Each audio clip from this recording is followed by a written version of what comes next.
Today's Seniors Living Well with your host, Laurie Webb. Hi everybody, welcome back to Today's Seniors Living Well. This is the last segment of the last show of our 7th series. And my producer, Virginia Manor, isn't here today, but I just want to give a shout out to her for collecting all the great guests that she collected for this series. I don't have to do anything except come on the show and talk to people. And talk to my friends like Tamara Harding. Hi, Tamara. Hi, Laurie. Nice to see you Thanks again. Thanks for coming back. Couple series ago, or maybe the last series, we talked about the stroke program at the hospital because it was something new that they had brought to the ER. And we had Mike Hewitt and Sarah on this morning from the stroke support group. But I wanted to touch again on the whole stroke protocol, and Mike made the point about getting folks to the hospital fast. So talk a little about what the program is at the hospital. Well, I'm glad you brought that up, and I think that Mike did a wonderful job. I mean, that support group here in Sutter Amador, in Amador County, we are so lucky. We don't even know that this is such a great resource. And like they were talking about, people need to have somebody to talk to they can relate to. But you're exactly right. When anyone has any kind of symptom of a stroke, we have actually an acronym, they call it FAST. And as Mike pointed out, F stands for face, so it's anything with the face. Is it droopy? Is the eye droopy? That type of thing. And then the A stands for arms, but really it means any extremity. Is there any weakness? You can't use it, or anything like that. The S stands for speech, so if you're having trouble speaking at all, or if you're confused, that type of thing. And then T for time. Time meaning that you need to get to the hospital. Stroke is an emergency. Stroke, we talk about heart attacks or a myocardial infarction. Well, a stroke is a brain attack. And so we need to treat that with the same sense of emergency, as we do any type of chest pain. You need to get to the hospital if you have any symptoms of stroke. I think one of the things about stroke is, though, that there are other signs. So you can have a severe headache. Now remember, with stroke, we have two kinds of stroke. We have the thrombotic stroke, which is an occlusion of an artery because of a clot of some type. Okay, so I'm going to translate that into lay people. Thank you. You have a clot and it blocks a blood vessel in your brain. The artery in your brain. And right. that causes a stroke. Right, because it causes a lack of oxygen to that area of your brain. Okay. And then if we don't get to that quickly, and Mike referred to that TPA or the clot buster this morning, and really he said 3 hours. It's 3 hours. Actually there's some research that proves that we can go out a little farther to 4.5 hours. And not only that, there are options in terms of going down like to Sacramento, where you go down to interventional radiology, and they actually go in and pull out the clot. Whoa. And that timing is a little bit longer. So those are types of things. But you have to get to the hospital, for us to check out that kind of thing.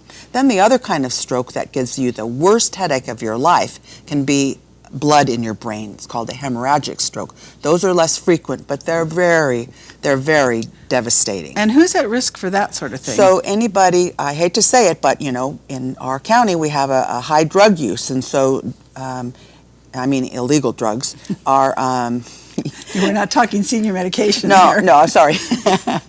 So those can cause a burst vessel in your brain, and that's very serious, serious. But hypertension is the #1 cause for a hemorrhage in your brain. And I'm not suggesting that anybody that has a brain hemorrhage is a drug abuser. I don't mean it like that. Right.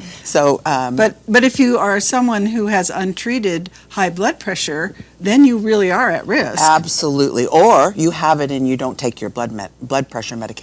Now, there are lots of side effects of some of the blood pressure medicines, so it's understandable why some people wouldn't want to do it. But really, stroke is the 4th leading cause of death. It's the leading cause of disability. And so, what would you want to live always with that disability when you don't have to? Right. So we want to prevent the stroke. So at Sutter Amador, we actually are a Joint Commission primary stroke center. We're certified by the Joint Commission. That means that we are able to, we have a program that we kind of as you will, jump on people. So when people come in with symptoms, that we swarm them to get things started. Like the number one thing is to get the CAT scan done, because that's going to show us if there's any bleeding in the brain, which then we can't use the clot buster if there's Now, bleeding in the brain. Would it show a clot too? It doesn't show. What we hope to see is nothing. We hope to see a normal CAT scan, and then we know that we can try that clot buster if we're within that time frame. So if one of the things that we're seeing much and more research on now are the wake-up strokes, because that's very difficult. So if perhaps it was, my father actually went to bed, got up, and he had stroke symptoms, but he'd been to bed for a long time, so you don't know how long those symptoms were. Right. So that's the issue. But more research is showing that it looks like perhaps many of those strokes are early morning. So we may have that window. But those may also be the patients that could benefit from that interventional radiology, or going down where they go. When I say interventional radiology, it's like we go to have a chest x-ray. Well, this is a radiologist, the doctor for x-ray, puts in some dye, and they can look and see what's going on down there. So if we can take care of that. So I sort of just lost my train of thought, because I'm a senior as well. So you're not having a stroke, are you? No, please don't say that. Don't say that. So, so people that have high blood pressure, drug users, also illegal drug users, are at risk. What else? Diabetes. You really, if you're diabetic, please take care of yourself. You must keep that blood sugar in range.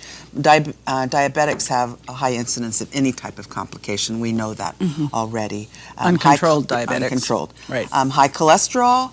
So really, a lot of the symptoms are exactly the same as they are for heart disease. And so the treatments and the things that we need to do are, again, exercise. You've talked so much about fitness in the program, and exercise and eating the right things. Right. So avoiding those wonderful tasty treats, especially the ones that are coming out this time of the year. This is the wrong time of year to talk about that.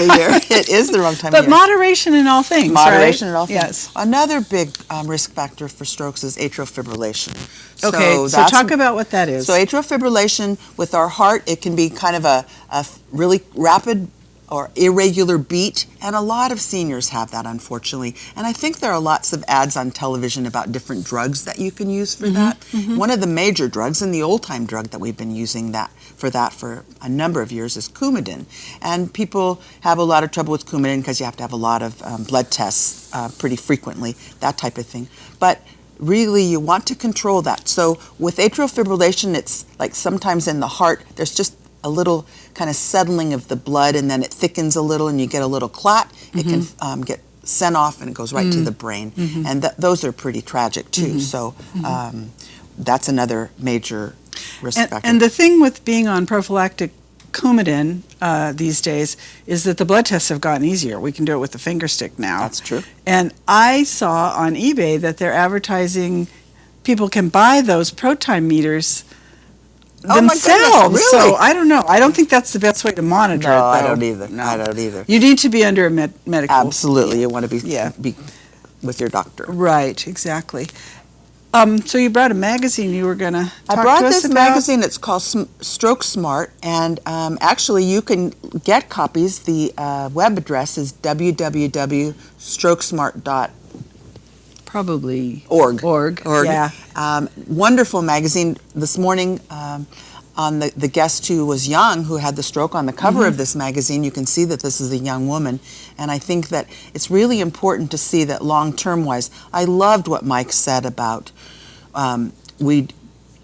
people don't stop with some of the recovery. You know, my dad actually had a couple of pretty major strokes, and within 6 months, 8 months, he was almost back to normal. Now that, it takes a little bit, but we've got such wonderful rehab.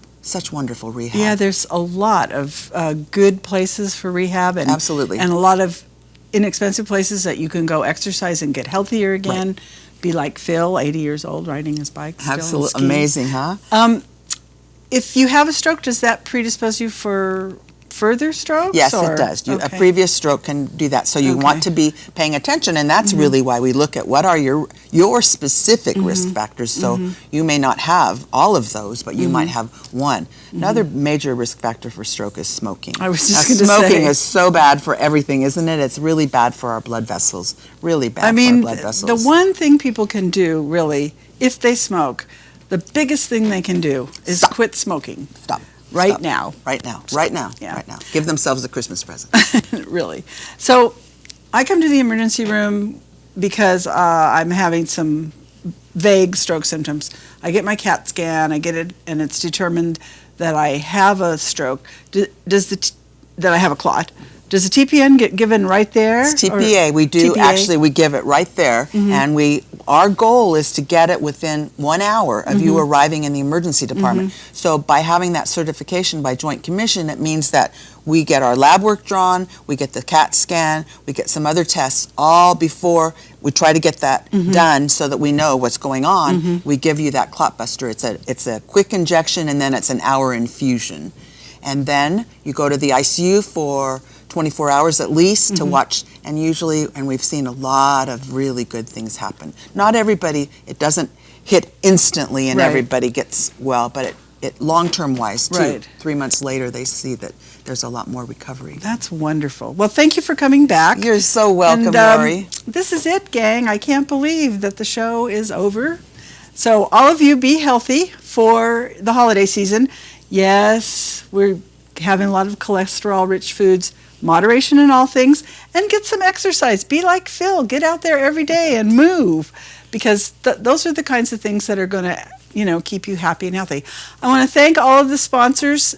Too many to list right here, but a lot of community groups and businesses have helped support this program. Virginia and I are again saying, okay, what are we going to do for the next series? But one of the things we have to do is find some funding for it. So if you're interested in sponsoring, give me a call at the Senior Center, 223-0442.